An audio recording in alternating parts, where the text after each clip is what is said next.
શ્રીમદ ભાગવદ ગીતા પ્રથમ અધ્યાય।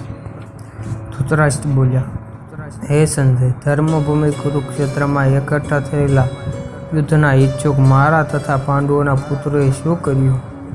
સંજય બોલ્યા, તે વખતે રાજા દુર્યોધને યુવા ગોઠવેલી પાંડવોની સેનાને જોયા પછી દ્રોણાચાર્ય પાસે જઈને આ વચન કહ્યા, હે ગુરુદેવ, આપણા બુદ્ધિમાન શિષ્ય દ્રૌપદ પુત્ર ધૃષ્ટદ્યુમ્ન વડે યુહાકારે ઊભી કરાયેલી પાંડવોની આ અત્યંત સેનાને જુઓ।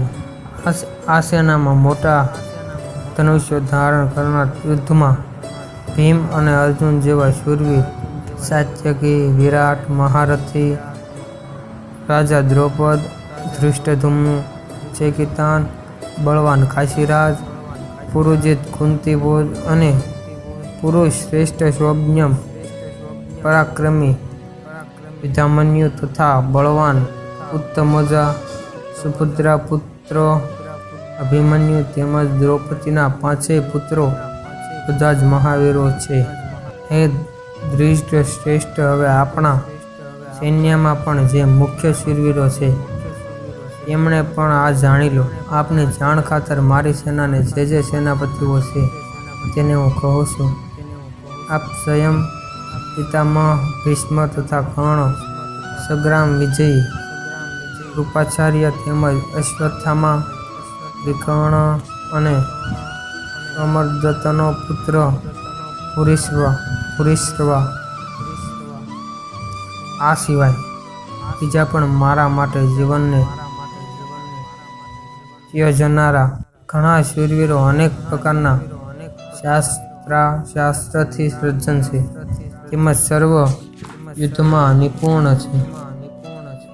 ભીષ્મ પિતા વડે રચાયેલી આપણી તે સેનાને અપરિમિત હોવાના લીધે બધી જ રીતે અજય છે, જ્યારે ભીમ વડે રચાયેલી આ લોકોની આ સેનાને તો પરિમિત હોવાના કારણે જીતવી સાવ સહેલી છે। આથી બધા યુવા દ્વારો પર પોતપોતાની જગ્યાએ રહેલા તમે બધાએ સજાગ રહીને ભીષ્મ પિતામહનું બધી જ બાજુથી રક્ષણ કરો। કૌરવોમાં વૃદ્ધ મહાન પ્રતાપી પિતામહ ભીષ્મ તે દુર્યોધનના હૃદયમાં હરખ જન્માવતા જોરથી સિંહની જેમ ગર્જીને શંખ વગાડ્યો। પછી શંખ, નગારા, ઢોલ, મુદ્દત તેમજ રણશિંગા વગેરે વાઘો એક સાથે જ વગાડી ઉઠ્યા। તેમનો એ અવાજ ઘણો ભયંકર થયો। ત્યાર પછી શ્વેત અશ્વો જોડેલા ઉત્તમ રથમાં બેઠેલા શ્રી કૃષ્ણ મહારાજે અને અર્જુને પણ અલૌકિક શંખ વગાડ્યો।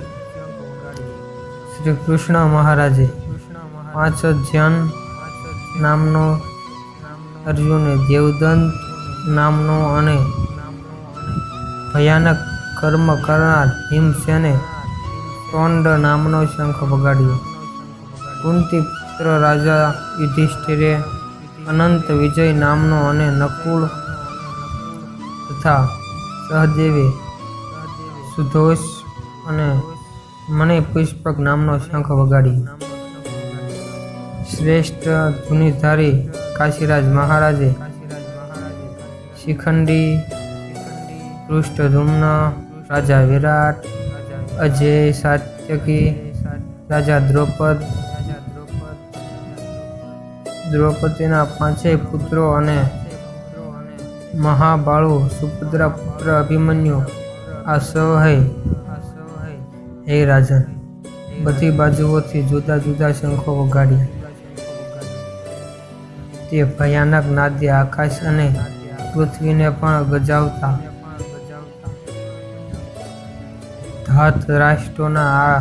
ધાતરાષ્ટ્રોના એટલે કે આપના પક્ષીધારીઓના હૃદયથી ચીરી નાખ્યા।